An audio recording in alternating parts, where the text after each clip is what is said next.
ஒரு financial year அப்படின்னு எடுத்துக்கிட்டோம்னா அது ஏப்ரல் மாதத்தில் ஆரம்பித்து மார்ச் மாதம் வரைக்கும் இருக்கும். இப்போ ஃபார் எக்ஸாம்பிள் 2024 ஏப்ரல்லேருந்து மார்ச் 2025 இதுதான் ஒரு ஃபினான்ஷியல் இயர். இந்த ஃபினான்ஷியல் இயர் முடிஞ்சதுலேருந்து கவர்மெண்ட் நமக்கு 4 மாதம் டைம் கொடுப்பாங்க. மார்ச்லேருந்து ஜூலை 31 இந்த 4 மாதத்துக்குள்ளே நம்மளோட இன்கம் டேக்ஸை ஃபைல் பண்ணிடணும். பட் இந்த வருஷம் மட்டும் 2025 மட்டும் கவர்மெண்ட் எக்ஸ்ட்ரா ஒரு 45 நாள், அதாவது 1.5 மாதம் எக்ஸ்ட்ராவே கொடுத்துருக்காங்க. செப்டம்பர் 15 தான் லாஸ்ட் டேட் இந்த ஜூலை 31 ஏன் அப்படின்னு பார்த்தோம், நமக்கு கடந்த பட்ஜெட்டில் நடந்த நிறைய மாற்றங்கள்னால மக்கள் வந்து இன்கம் டேக்ஸ் ஃபைல் பண்ணுறதுக்கு கொஞ்சம் கஷ்டப்பட போகிறாங்க.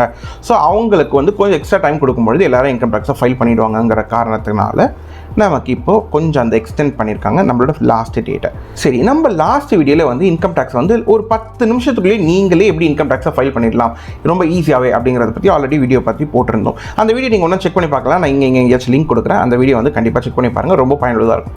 ஸோ இன்றைக்கி என்ன வீடியோ பார்க்க போகிறோம் அப்படின்னா, இன்கம் டேக்ஸ் ஃபைல் பண்ணும்பொழுது எல்லாரும் ரொம்ப மேஜராக பண்ணக்கூடிய ஒரு 7 மிஸ்டேக்ஸ், அதை பற்றி தான் நம்ம வந்து ஒவ்வொரு பாயிண்ட்டாக பார்க்க போகிறோம். இது ரொம்ப ரொம்ப பயனுள்ளதாக உங்களுக்கு இருக்கும். ஏன்னா இந்த தவறுகளை நீங்களும் பண்ணாத பட்சத்தில் பல விஷயங்கள்லேருந்து நீங்கள் வந்து உங்களை பாதுகாத்துக்க முடியும். ஃபார் எக்ஸாம்பிள் பெனால்ட்டிஸ் கூட உங்களுக்கு சில நேரங்களில் விழலாம். அதெல்லாம் கூட தவிர்க்கிற மாதிரி இந்த 7 தவறுகளை நீங்கள் வந்து தெரிஞ்சுக்கிட்டீங்க அப்படின்னா இதை நீங்கள் செய்யாமல் ஒரு நல்லபடியாக இன்கம் டேக்ஸை ஈஸியாக ஃபைல் பண்ணிவிட்டு கொஞ்சம் சேஃப் சைடில் நம்ம இருந்துடலாம். ஸோ இன்னைக்கு வீடியோ உங்களுக்கு ரொம்ப பயனுள்ளதாக இருக்கும் அப்படின்னு நான் நம்புகிறேன். ஸோ நீங்கள் வந்து சேனலுக்கு சப்ஸ்கிரைப் பண்ணிட்டு வீடியோவை கடைசி வரைக்கும் பாருங்கள். அதுதான் நீங்கள் எனக்கு பண்ணக்கூடிய ஒரு பெரிய ஹெல்ப்ஃபுல்லான ஒரு விஷயமா இருக்கும். ஸ்ட்ரெயிட்டாக வீடியோக்குள்ள போயிடலாம். பை தி வே, எல்லாருக்கும் வணக்கம். நான் தான் Prakash. Welcome back to track world.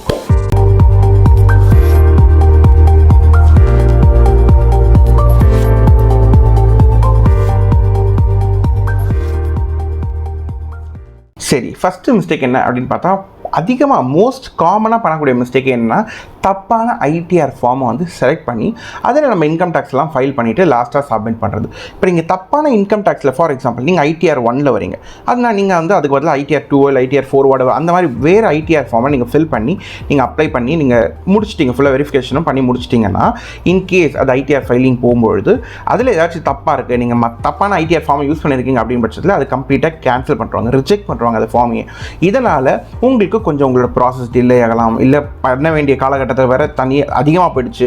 அதாவது செப்டம்பர் 15 தாண்டி ஒருவேளை சில நேரங்களில் போயிடுச்சு இந்த ப்ராசஸ் டிலேனால அப்படின்னா அந்த நேரத்தில் நீங்கள் பெனால்ட்டிலாம் கட்ட வேண்டியதாகிடும். இந்த மாதிரி சூழ்நிலை நம்ம வந்து ஒரு விஷயத்தை சொல்லுவோம். இப்போ இங்கே நம்ம பார்த்தோம்னா இங்கே வந்து கிட்டத்தட்ட ITR 5 இருக்குது. நம்ம எல்லாத்தையும் பார்க்கணும்னா முக்கியமான விஷயங்கள் பார்க்கும்போது இப்போ ITR 1 என்ன அப்படின்னு பார்த்தோம்னா, மேஜராக உங்களுக்கு வந்து ஒரு 50 லட்சத்துக்குள்ளே வந்து உங்களுக்கு வருமானம் இருக்குது அப்படிங்கிற பட்சத்தில், ரெண்டாவது உங்களுக்கு ஒரே ஒரு சிங்கிள் ப்ராப்பர்ட்டி தான், அந்த ஒரு ப்ராப்பர்ட்டிலேருந்து உங்களுக்கு வருமானம் வருது.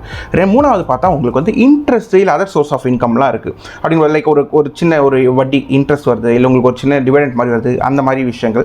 அப்புறம் அக்ரிகல்ச்சர் இன்கம் இருந்ததுன்னா less than 5,000 5,000 உங்களுக்கு அக்ரிகல்ச்சர் இன்கம் இருக்குது அப்படிங்கிற பட்சம் இந்த மாதிரி விஷயங்கள்ல. அண்ட் ஃபைனலாக உங்களோட மியூச்சுவல் ஃபண்ட் இண்டெக்ஸ் இருக்குல்ல, அதாவது நீங்கள் மியூச்சுவல் ஃபண்டோ இல்லை ஸ்டாக்ஸோ வாங்கியிருக்கீங்க, அதில் உங்களுக்கு கேபிட்டல் கெயின்ஸாக வந்து ஒரு 1.25 லட்சத்துக்குள்ளே வந்திருக்கு அப்படின்னா, இந்த மாதிரி கேட்டகரிக்குள்ளே நீங்கள் இருக்கும் பட்சத்தில் நீங்கள் ITR 1 நீங்கள் அப்ளை பண்ணலாம்.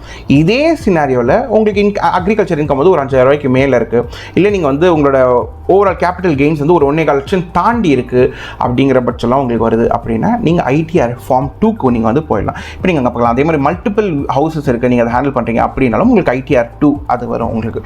இப்போ நீங்கள் ITR 3 ITR 4 எடுக்கும்போது நீங்கள் பிஸ்னஸ் இன்கம் வந்து உங்களுக்கு அதிகமாக இருக்குது, நீங்கள் வந்து ஃபாரின் அசெட்ஸ் கொஞ்சம் ஹோன் பண்ணுறீங்க, இல்லாட்டி அன்லிஸ்டட் அசெட்ஸ். நீங்கள் இப்போ இந்த ITR 2 கூட உங்களுக்கு ஃபாரின் அசெட்ஸ் வந்துடும். இங்கே நீங்கள் பார்க்கலாம், ஃபாரின் அசெட்ஸ் வந்து நீங்கள் வச்சுருந்தா ITR 2 வரும்.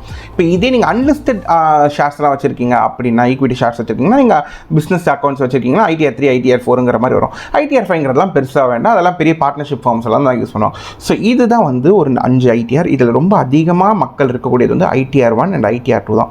ITR 2 கூட ரொம்ப கம்மி தான். ITR 1 தான் ரொம்ப அதிகமாக பல பேர் வந்து பயன்படுத்துறது. ரெண்டாவது மிஸ்டேக் பார்த்தா வந்துட்டு, நான் இன்கம் டேக்ஸே கட்ட தேவையில்லை அப்படின்னு சொல்லிட்டு தப்பான ஒரு நினைப்பில் இருக்கிறது. ஃபார் எக்ஸாம்பிள் இப்போ நீங்கள் ஓல்ட் டேக்ஸாக இருந்தீங்க அப்படின்னா 5 லட்ச ரூபாய்க்குள்ளே தான் எனக்கு வருமானம் இருக்குது, இல்லை நியூ டேக்ஸாக இருக்கீங்கன்னா 12 லட்ச ரூபாய்க்குள்ளே தான் என்னோட வருமானம் இருக்குது, ஸோ நான் டேக்ஸே கட்ட தேவையில்லை, ஏன்னா 12 லட்ச ரூபாய் வரைக்கும் டேக்ஸ் கட்ட வேணாட்டாங்களே, அதுக்கு மேலே வந்தால் தானே டேக்ஸ் கட்டணும் அப்படின்னு சொல்லி தப்பான புரிதல் இருக்குது. அதாவது பேசிக் டேக்ஸ் எக்ஸம்ஷன்ஸ் அப்படின்னு ஒன்று இருக்குது. ஓல்டில் வந்து 2.5 லட்ச ரூபா, நியூ டேக்ஸில் வந்து 3 லட்ச ரூபா. உங்களோட வருமானம் இந்த 3 லட்ச ரூபாய்க்குள்ளே இருக்கும் பட்சத்தில் நீங்கள் வந்து இன்கம் டேக்ஸ் ITR ஃபைல் கூட பண்ண தேவையில்லை. இன்கேஸ் நீங்கள் 3 லட்ச ரூபாய்க்கு மேலே இருக்கீங்க, ஆனால் 12 லட்சத்துக்குள்ளே தான் இருக்கீங்க, நீங்கள் இன்கம் டேக்ஸ் கட்ட தேவையில்லை, ஆனாலும் நீங்கள் ஐடிஆர் ஃபைல் பண்ணியே ஆகணும். ஸோ நீங்கள் ஐடிஆர் ஃபைல் பண்ணவே இல்லை அப்படின்னாலும் அது தவறான விஷயம் தான். ஸோ நீங்கள் டேக்ஸ் கட்டல, ஐடிஆர் நீங்கள் 3 லட்சத்துக்கு மேலே வந்தாலே நீங்கள் வந்து பண்ணி ஆகணும், ஐடிஆர் ஃபைல் பண்ணி ஆகணும். அண்ட் சில பேர் வந்து இது தெரியாமல் தவறுதலாக வந்து தள்ளி போயிடுது. இது இப்போ ஸ்டார்டிங் ஸ்டேஜில் மாட்ட மாட்டாங்க. இன்கேஸ் ஒன்ஸ் மாட்டும் பொழுது உங்களுக்கு 5 லட்ச ரூபாய்க்குள்ளே தான் டேக்ஸபிள் இன்கம் இருக்குது அப்படின்னா அதுக்கு வந்து 1000 ரூபாங்கிற மாதிரி பெனால்ட்டி போடுவாங்க. இல்லை 5 லட்ச ரூபாய்க்கு மேலே உங்களோட டேக்ஸபிள் இன்கம் இருக்குது அப்படின்னா 5000 ரூபாய் பெனால்ட்டி போடுவாங்க. இது மட்டும் இல்லாமல் நீங்கள் எவ்வளோ டேக்ஸ் பே பண்ணணுமோ அதுக்கு மாதம் 1%ங்கிற மாதிரி நீங்கள் எப்போ கட்ட போகிறீங்களோ அது வரைக்கும் எல்லா மாதமும் 1% போட்டு உங்கள்கிட்ட இது சேர்த்து உங்களோட மேஜராக நீங்கள் கட்ட வேண்டிய இன்கம் டேக்ஸையும் அது இல்லாமல் இந்த பெனால்ட்டி, இந்த இன்ட்ரெஸ்ட் இதெல்லாம் சேர்த்து நீங்கள் கட்டுற மாதிரி இருக்கும். இதெல்லாம் அவாய்ட் பண்ணணும் அப்படின்னா சிம்பிளாக பேசிக் எக்ஸம்ஷன் இல்லாமல் நீங்கள் மேலே இருந்தாலுமே நீங்கள் அதை வந்து இன்கம் டேக்ஸ் கட்டிடுங்க. பிகாஸ் அதுக்கு மேலே இருக்கிறதெல்லாம் வந்து இந்த செக்ஷன் 87A இதை ரிபேட் அப்படின்னு சொல்லுவாங்க. இந்த செக்ஷன் 87A அந்த ரிபேட் படி இதை வந்து அவங்க நமக்கு தள்ளுபடி பண்ணுறாங்க. அதே ஐடிஆர் ஃபைல் பண்ணால் மட்டும்தான் அது அவங்களுக்கு கவர்மெண்ட்டுக்கு போய் அது சேரும் தெரியும் முதல்ல அவங்களுக்கு. மூணாவது மிஸ்டேக் அப்படின்னு பார்த்தோம்னா பட்ஜெட் 2024 இல்லை 2025 நடந்த பட்ஜெட்டில் நடந்த மாற்றங்களை நீங்கள் அப்ளை பண்ணாமே ஐடிஆர் ஃபைல் பண்ணுறது. இப்போ நம்ம இங்கே பார்க்குறோம் அப்படின்னாலே நமக்கு தெரியும் இந்த ஜூலை 23 அப்போ வந்து அதுக்கு முன்னாடிக்கும் அதுக்கு அப்புறத்துக்கும் இருக்கிற பெரிய வித்தியாசங்கள். இப்போ ஃபார் எக்ஸாம்பிள் இந்த லிஸ்டட் கம்பெனிஸ் நீங்கள் மியூச்சுவல் ஃபண்டு ஸ்டாக் மார்க்கெட்டில் எந்த ஷேர்ஸ் வாங்கியிருந்தாலோ இல்லை அன்லிஸ்டட் ஷேர்ஸ் வாங்கியிருக்கீங்க இல்லை இம்மூவபிள் ப்ராப்பர்ட்டிஸ் லேண்டு பில்டிங் எதுவாக இருந்தாலுமே அப்புறம் ஃபிசிக்கல் கோல்டு எல்லாத்துக்குமே இந்த ஜூலை 23 அந்த 2024க்கு முன்னாடி லாங் டேர்மும் ஷார்ட் டேர்ம் கேபிட்டல் கெயின்ஸ் கம்ப்ளீட்டாக டிஃப்ரெண்ட்டாக இருந்தது. ஆனால் அதுக்கப்புறம் நீங்கள் வாங்கி விற்கிறீங்க அப்படின்னா உங்களோடது வந்து ஆல்மோஸ்ட் ரொம்ப சிம்பிளிஃபை பண்ணுற மாதிரி எல்லா விதமான டிஃப்ரெண்ட் அசட் கிளாஸஸ்க்கும் வந்து லாங் டேர்ம் அப்படின்னாலே 2.5%, அப்புறம் ஷார்ட் டேர்ம் அப்படின்னா அதுக்கு 20% அப்படிங்கிற மாதிரி வச்சுருந்தாங்க. இப்போ நீங்கள் பில்டிங் இந்த ப்ராப்பர்ட்டிஸ்க்கும் ஃபிசிக்கலுக்கு மட்டும் 2 வருஷம் வந்து லாங் டேர்முங்கிற ஷார்ட் டேர்முங்கிற மாதிரி கன்சிடர் பண்ணியிருப்பாங்க. இதே மற்றதுக்கு இந்த ஈக்விட்டிஸ்க்குலாம் வந்து உங்களுக்கு வந்து ஷார்ட் டேர்ம் அப்படின்னா 1 வருஷம். இது மாதிரி பல சேஞ்சஸ் வந்து இந்த பட்ஜெட்டில் பண்ணியிருந்தாங்க. இதெல்லாம் வந்து நம்ம அப்ளை பண்ணாமே ஐடிஆர் ஃபைல் பண்ணுறதுங்கிறதுலையும் வந்து பெரிய மிஸ்டேக்ஸாக பல பேர் பண்ணிகிட்டு இருக்காங்க. 4வது மிஸ்டேக் பார்த்தோம் அப்படின்னா உங்களோட ஏஐஎஸ் அண்ட் ஃபார்ம் 26AS இந்த 2 ஃபார்மையும் நீங்கள் செக்கே பண்ணாமல் டைரெக்டாக ஐடிஆர் வந்து ஃபைல் பண்ணுறது. அதாவது ஃபார்ம் 26ASனா என்ன அப்படி இருக்குது, அதில் என்ன இருக்கும் அப்படின்னு தெரிஞ்சுக்கிட்டோன்னா நம்மளோட டிடிஎஸ்னா டேக்ஸ் டிடெக்டட் அட் சோர்ஸ். இப்போ உங்களுக்கு சம்பளம் வரும்பொழுதோ அதுலேயே வந்து சில கம்பெனிஸில் வந்து உங்களுக்குன்னு சில டேக்ஸை வந்து பிடிச்சிட்டு தான் உங்களுக்கு அந்த பணத்தை போடுவாங்க. இப்போ இதுதான் வந்து நம்ம டிடிஎஸ் அப்படின்னு சொல்லுவோம். இல்லை நீங்கள் ஏதோ ஒரு கம்பெனியில் வந்து ஒரு ஸ்டாக்ஸ் வச்சுருக்கீங்க, அதுலேருந்து உங்களுக்கு கொஞ்சம் டிவிடெண்ட் வருது அப்படின்னாலும் ஒரு 5000 ரூபாய்க்கு மேலே உங்களோட காசு டிவிடெண்டாக வருதுன்னா அதுலேயும் ஒரு 10% டிடிஎஸ் பிடிச்சிப்பாங்க. இல்லை உங்களுக்கு இன்ட்ரெஸ்ட் வருதுன்னா அதுலேருந்து டிடிஎஸ் பிடிப்பாங்க. இந்த மாதிரி பல இடங்களில் டிடிஎஸ் பிடிப்பாங்கல்ல. இதை பற்றி கம்ப்ளீட் டீட்டெயில்டாக தான் வந்து இந்த ஃபார்ம் 26ASல நமக்கு கிடைக்கும். இது ஏஐஎஸ் இந்த ஆனுவல் இன்ஃபர்மேஷன் ஸ்டேட்மெண்ட் இந்த இதை எடுக்கும்பொழுது இதில் நமக்கு in and out complete financial statement வந்து நம்மளை பற்றி கிடைச்சிடும். அதாவது உங்களுக்கு எந்தெந்த கம்பெனிலேருந்து எவ்வளோ வருமானம் வந்திருக்கு அந்த ஒரு வருஷத்தில், ஒருவேளை நம்ம கம்பெனி ஸ்விட்ச் ஆகிருந்தால் கூட எந்தெந்த கம்பெனிலேருந்து எவ்வளோ வருமானம் வந்திருக்கு, மாதம் எவ்வளோ வந்திருக்கு, அதுக்கப்புறம் நீங்கள் எந்த மியூச்சுவல் ஃபண்டை எப்போ வாங்கியிருக்கீங்க விற்றுருக்கீங்க, எந்த ஸ்டாக்ஸை வாங்கியிருக்கீங்க விற்றுருக்கீங்க, அப்புறம் ஏதாச்சும் ஒரு பேங்க்லேருந்து உங்களுக்கு இன்ட்ரெஸ்ட் வந்தாலும் இல்லை ஏதாச்சும் ஒரு டிவிடெண்ட்ஸ் ஏதாச்சும் ஒரு கம்பெனிலேருந்து டிவிடெண்ட் வந்திருந்தாலும் நீங்கள் ஏதாச்சும் ஒன்று விற்று இருந்தாலும் ப்ராப்பர்ட்டி எதுவாக இருந்தாலுமே அதை நீங்கள் ஏதாச்சும் விற்று இருந்தாலும் இந்த மாதிரி கம்ப்ளீட் டீட்டெயில். இன்னும் சொல்ல போனால் நீங்கள் வந்து ஏதாச்சும் ஒரு அதர் கண்ட்ரீஸ்க்கு வந்து இந்த ஃபாரின் ரெமிட்டன்ஸ் சொல்லுவாங்க, வெளிநாடுகளுக்கு நீங்கள் பணம் அனுப்பிச்சாலோ இல்லை அங்கேருந்து உங்களுக்கு பணம் வந்தாலும் இந்த மாதிரி எல்லாம் A to Z டீட்டெயில்ஸ் எல்லாமே நமக்கு இந்த ஏஐஎஸ் இந்த ஸ்டேட்மெண்ட்டில் நமக்கு கிடைச்சிடும். இது நம்மளை வந்து ஐடிஆர் அந்த போர்ட்டல்லேயே போய்ட்டு நம்ம டவுன்லோட் பண்ணிக்க முடியும். அதெல்லாம் எப்படி டவுன்லோட் பண்ணுங்கிறது போன வீடியோவில் நம்ம சொன்னோம், வேணும் நீங்கள் அதை போய் செக் பண்ணி பார்த்துக்கலாம். அதில் நம்ம கம்ப்ளீட்டாக இருக்கும். இந்த 2 டீட்டெயில்ஸையும் நம்ம கையில் ஹேண்டியாக வச்சுட்டு வச்சு நம்ம கிராஸ் கன்ஃபார்ம் பண்ணிக்கணும். நம்ம ஐடிஆர் ஃபைல் பண்ணும்போது ஆல்ரெடி டிஃபால்ட்டாக அதுலேயும் வரும். இதில் நம்ம ஐடிஆர் ஃபைலில் வந்திருக்க அந்த டீட்டெயில்ஸும் நம்ம கையில் அந்த ஸ்டேட்மெண்ட்டில் இருக்க டீட்டெயில்ஸும் ஒரே டீட்டெயில் தான், இல்லை கொஞ்சம் மிஸ்மேட்ச் ஆச்சுன்னா அதுலேயே நம்ம கொஞ்சம் கரெக்ஷன்ஸ்லாம் பண்ணிவிட்டு நம்ம வந்து லாஸ்ட்டாக வந்து சப்மிட் பண்ணலாம். இந்த 2 டாக்குமெண்ட்டும் பார்க்க வேண்டியதுங்கிறது ரொம்ப மேண்டேட்டரியான ஒரு விஷயம். 5வது மிஸ்டேக் பார்த்தோம் அப்படின்னா நமக்கு கிடைக்கக்கூடிய எல்லா இன்கம் சோர்ஸையும் வந்து நம்ம கவர்மெண்ட்டுக்கு காட்டாமல் வச்சுக்கிறது. இதோடது நீங்கள் தெரிஞ்சு பண்ணுறோமோ தெரியாமல் பண்ணுறோமோ இது எதுவாக இருந்தாலும் நாளைக்கு ஃப்யூச்சரில் இதை மாற்றும் அப்படின்னா அது ரொம்ப பெரிய ஒரு செலவு வந்து நமக்கு எடுத்து வைக்கும். அது ரொம்ப பெரிய பெனால்ட்டியாகவே எடுத்து வைக்கும். என்ன அப்படி பார்க்குறோன்னா ஃபார் எக்ஸாம்பிள் பல இடங்களில் வந்து நம்ம வந்து எல்லா இன்கமும் வந்து நம்மளோட பேன் கார்டு, ஆதார் கார்டு, நம்மளோட பேங்க் ஸ்டேட்மெண்ட்ஸ் எல்லாத்தையும் கடந்து தான் வரும். ஸோ கவர்மெண்ட்டுக்கு ஆஃபீஸாக தெரிய வரும். சில இடங்களில் நம்ம வந்து இப்போ ஒரு வேளை நீங்கள் சாவரன் கோல்ட் பண்ண வச்சுருக்கீங்க, இல்லாட்டி ஒரு வீடை வந்து நீங்கள் கைமாத்துறீங்க, இல்லை சில பொருளுங்க நீங்கள் ஃபாரின் எக்ஸ்சேஞ்சஸ் பண்ணுறீங்க, இந்த இடங்களெல்லாம் உங்களுக்கு ஒரு வேளை ரெமிட்டன்ஸ் பிடிக்கல, அதாவது சில இடங்களில் உங்களுக்கு வந்து டேக்ஸ் பிடிக்கல, டிடிஎஸ் பிடிக்கல, ஏதோ டேக்ஸ் கவர்மெண்ட் சைட்லேருந்து பிடிக்கல அப்படிங்கிற பட்சத்தில் நீங்களும் அதை இன்கம் டேக்ஸ் ஃபைல் பண்ணும்போது நீங்கள் அதை காட்டல அப்படின்னா உங்களுக்கு கிட்டத்தட்ட உங்களோட நீங்கள் ஃப்யூச்சரில் மாட்டும் பட்சத்தில் அப்போது கிட்டத்தட்ட 50லேருந்து 200% அதுக்கு பெனால்ட்டியாக நம்ம வந்து கவர்மெண்ட்டுக்கு செலுத்த வேண்டியது இருக்கும். 6வது மிஸ்டேக் பார்த்தோம் அப்படின்னா நமக்கு நம்மளோட எல்லா இன்கமும் வந்து நம்மளோட ஏஎஸ்லையோ இல்லை ஃபார்ம் 60 எல்லாத்தையுமே வந்து நமக்கு தெரிஞ்சிருப்போம். பட் இந்த எக்ஸம்ட் இன்கம், அதாவது நம்ம இன்கம் சோர்ஸ்லேயே காட்டாமல் இருக்கக்கூடிய மற்ற இன்கம்ஸை வந்து நம்ம ஐடிஆர் ஃபைல் பண்ணும்போது ரிப்போர்ட் பண்ணி ஆகணும். ஃபார் எக்ஸாம்பிள் பார்த்தோம் அப்படின்னா நம்ம இந்த பிபிஎஃப்ல வந்து நமக்கு வரக்கூடிய இன்ட்ரெஸ்ட்டு, அப்புறம் டேக்ஸ் ஃப்ரீ பாண்ட்ஸு, அப்புறம் கிராஜுவேட்டி, இந்த லீவ் என்கேஷ்மெண்ட்லாம் கம்பெனி சைடில் இது பண்ணுறாங்க அப்படின்னாலோ, இல்லாட்டி இந்த எல்ஐசி பணம் நம்ம போட்டிருக்கோம் அப்படின்னா அது மெச்சூரிட்டி ஆகி நம்ம கைக்கு வருது அப்படின்னா ஆப்வியஸாக அதுக்கு நம்ம டேக்ஸ் கட்ட வேண்டாம், இருந்தாலும் அந்த பணத்தையும் நம்ம கவர்மெண்ட்டுக்கு காட்டணும் இப்படி வந்திருக்கு அப்படின்ட்டு.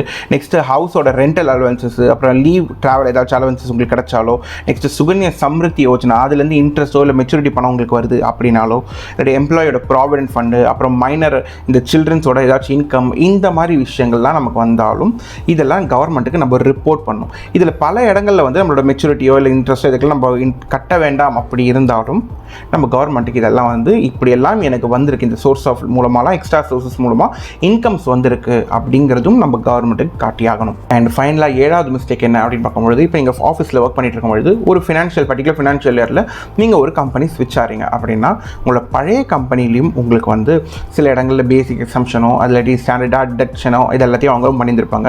அண்ட் 2வது மாறின கம்பெனிலையும் சில நேரங்களில் பேசிக் எக்ஸம்ஷனும் ஸ்டாண்டர்ட் டிடக்ஷனும் அவங்களும் பண்ணியிருப்பாங்க. இப்போ உங்களுக்கு ஒரே சம்பளத்துக்கு அந்த ஒரு ஃபினான்ஷியல் கம்ப்ளீட் இயரில் ஒரு ஃபினான்ஷியல் இயர்ஸ் கம்ப்ளீட் சம்பளத்துக்கு உங்களுக்கு 2 வாட்டி டிடெக்ஷன் பண்ணியிருப்பாங்க.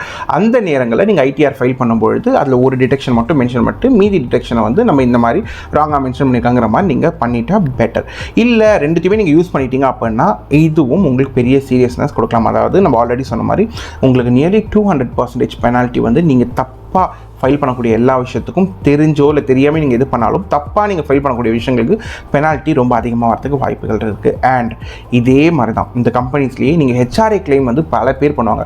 இந்த ஹவுஸ் ரெண்டல் அலவன்ஸ்னு சொல்லிட்டு, அதாவது சில பேர் உண்மையிலேயே வீடு வாடகை எடுத்து தங்கி இருந்திருப்பாங்க, அவங்க ஹெச்ஆர்ஏ கிளைம் பண்ணிப்பாங்க. சில பேர் சொந்தமாக வீட்டில் இருந்து கூட அவங்க ஹெச்ஆர்ஏ கிளைமை வந்து தப்பாக பயன்படுத்தாது பல பேர் வந்து பயன்படுத்துவாங்க. அவங்களுக்கெல்லாம் இன்னும் அவங்க கொஞ்சம் ஸ்ட்ரிக்டராக போகிறாங்க. அதாவது ஹெச்ஆர்ஏ கிளைம் ஹவுஸ் ரெண்டல்னா ஒன்று உங்களோட ரெண்டல் அக்ரிமெண்ட் இருக்கணும், இல்லை உங்களோட பேங்க் ஸ்டேட்மெண்ட் இருக்கணும், நம்ம ரெண்ட் கொடுக்கணும் அப்படின்னு சொல்லிட்டு. இன்னும் வந்து சில இடங்களில் வந்து 1 லட்ச ரூபாய்க்கு மேலே நீங்கள் ரெண்ட் பே பண்ணுறீங்க ஒரு வருஷத்தில் அப்படின்னா அந்த ஹவுஸ் ஓனரோட பேன் கார்டையும் நீங்கள் வந்து கொடுக்கணும், அவங்களோட வெரிஃபிகேஷனுக்கும் அவங்களோடதும் கொடுக்கணும். இந்த மாதிரிலாம் பல ஸ்கீம்ஸ் பல விஷயங்கள் இருக்குது. சில பேர் வந்து தப்பான பேன் ஐடி கார்டை வந்து அவங்க கொடுத்துருவாங்க. ஆஃபீஸாக அப்படிலாம் கொடுத்து ரொம்ப ஈஸியாக மாட்டிக்க முடியும். பேன் வெரிஃபிகேஷனில் வந்து அந்த ஓனரோ இல்லை இவங்களோட பேனையோ எது கொடுத்தாலும் வந்து அவங்க ரொம்ப ஈஸியாக பிடிச்சிருவாங்க. இப்போ இந்த மாதிரி இடங்கள்லையும் நீங்கள் வந்து தப்பான இடங்களில் ஹெச்ஆர்ஏ வந்து நீங்கள் கிளைம் பண்ணுறீங்க அப்படின்னா அது ஒன்ஸ் மாட்டும் பொழுது உங்களுக்கு அதுலேயும் பெனால்ட்டி ரொம்ப எக்ஸ்ட்ரீமில் இருக்கும். அதாவது நியர்லி 200% அப்படின்ற மாதிரி பார்த்துக்கோங்க. எல்லாமே ரொம்ப அதிகமாக பெனால்ட்டி வந்து உங்களுக்கு போட்டு அதை வந்து சார்ட் அவுட் பண்ணுவாங்க எல்லாமே இன்கம் டேக்ஸ் டிபார்ட்மெண்ட்டு. ஸோ இதெல்லாம் வந்து மேஜரான ஒரு 7 மிஸ்டேக்ஸ். இதெல்லாம் வந்து மக்கள் அதிகமாக பண்ணுறாங்க ஒரு ஐடிஆர் ஃபைல் பண்ணும்போது. அப்படிங்கிறது தான் ரீசெண்ட் டேட்டாஸ் ஃபினான்ஷியல் ஸ்டேட்மெண்ட்ஸில் ஃபினான்ஷியல் டேட்டாஸாக வந்து நமக்கு வந்து நம்மளோட ஃபினான்ஷியல் பேப்பர்ஸில் வந்து நம்மளால் பார்க்க முடியுது. ஸோ இப்போ உங்களுக்கு ஒரு புரிதல் இருக்கும்னு நினைக்கிறேன். அண்ட் ஆல்ரெடி நம்ம பழைய வீடியோவும் பார்த்துருந்தீங்கன்னா ஒரு இன்கம் டேக்ஸை எப்படி ரொம்ப கிளியர் கட்டாக உங்களால் பண்ண முடியும், ரொம்ப சிம்பிளிஃபைடாக யாரோட ஹெல்ப்பும் இல்லாமல் நீங்களாவே எப்படி பண்ணிக்க முடியும் அப்படிங்கிற ஒரு புரிதலும் உங்களுக்கு கிடச்சிருக்கும். ஸோ இந்த வீடியோ உங்களுக்கு ரொம்ப பயனுள்ளதாக இருக்கும் அப்படின்னு நான் நம்புகிறேன். அப்படி இருந்துச்சு அப்படின்னா வீடியோக்கு மறக்காமல் லைக் பண்ணிவிட்டு சப்ஸ்கிரைப் பண்ணிட்டு பெல் ஐக்கானும் கிளிக் பண்ணுறேங்க. அண்ட் உங்கள் ஃப்ரெண்டு வந்து இன்கம் டேக்ஸை ஃபைல் பண்ணுறதுக்கு ரொம்ப கஷ்டப்படுறாரு அப்படின்னா நம்மளோட இந்த 2 வீடியோஸை வந்து அவங்களுக்கு ஷேர் பண்ணி விடுங்க. அவங்களுக்கு ரொம்ப பயனுள்ளதாக இருக்கும். உங்கள் ஃப்ரெண்டோ ஃபேமிலியோ யாராக இருந்தாலும் உங்களுக்கு ஏதாச்சும் கருத்துக்கள் இருக்குது அப்படின்னா, உங்களுக்கு ஏதாச்சும் ஒரு டவுட்ஸ் இருக்குது அப்படின்னாலும் அதை நீங்கள் கமெண்ட் செக்ஷனில் தாராளமாக கேட்கலாம். அதுக்கு நம்ம வந்து கண்டிப்பாக பதிலளிப்போம். மறுபடியும் ஒரு நல்ல இன்ஃபர்மேட்டிவ் வீடியோவில் உங்களை மீட் பண்ணுறேன். Till then take care, have a nice day. Track world.